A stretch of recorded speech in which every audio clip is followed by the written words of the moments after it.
Bonjour à toutes et à tous, dans cette vidéo on se propose de s'intéresser au protocole de dissolution. Alors on va se mettre un petit contexte pour faciliter les choses.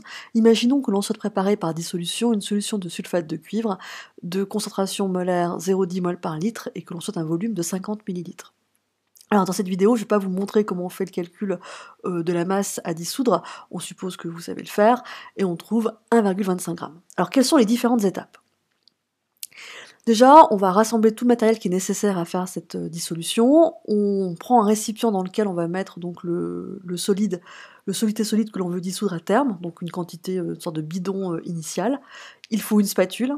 Il faut aussi bien sûr une fiole jaugée si la dissolution nécessite une précision, notamment dans la concentration souhaitée. Un bouchon, la pipette d'eau distillée en guise de solvant. La coupelle de pesée et la balance pour faire la pesée du soluté, l'entonnoir en plastique pour faciliter la dissolution, pour transvaser, pardon, et puis si le produit chimique qu'on utilise est dangereux, lunettes de protection et gants. Alors les lunettes, il y en a souvent au laboratoire, les gants c'est un petit peu plus critique et aléatoire.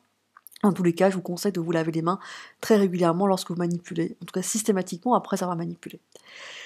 Alors, première étape, la pesée du soluté solide. Donc, bien sûr, vous placez la coupelle de pesée sur la balance et vous prenez soin de tarer la balance, c'est-à-dire on retranche de l'affichage la valeur de la masse du récipient, ici la coupelle de pesée.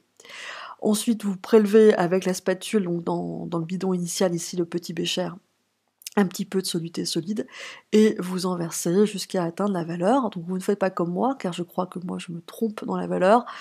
Donc j'avais en tête c'était 1,26, en fait c'est 1,25 g.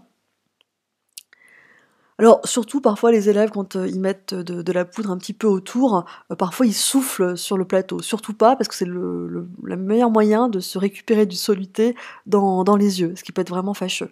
Donc là vous donnez juste un petit coup d'essuie-tout sur le plateau de la balance si c'est le cas. Donc ici donc non pas 1,26 g, c'était 1,25 qu'il fallait, donc la petite erreur, mais ça n'aura aucune conséquence sur les manipulations qui suivent.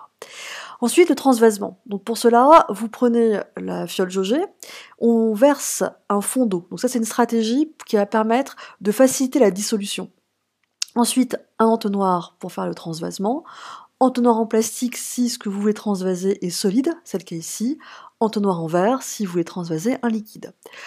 Pas oublier qu'il reste quelques petits grains de soluté sur la coupelle et sur les parois de l'entonnoir, donc on rince avec de l'eau distillée, et ces eaux de rinçage bien sûr tombent dans la fiole jaugée.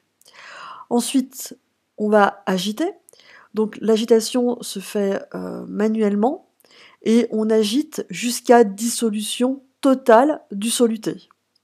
Donc c'est un petit peu long, ça dépend bien sûr du soluté que vous voulez dissoudre, hein.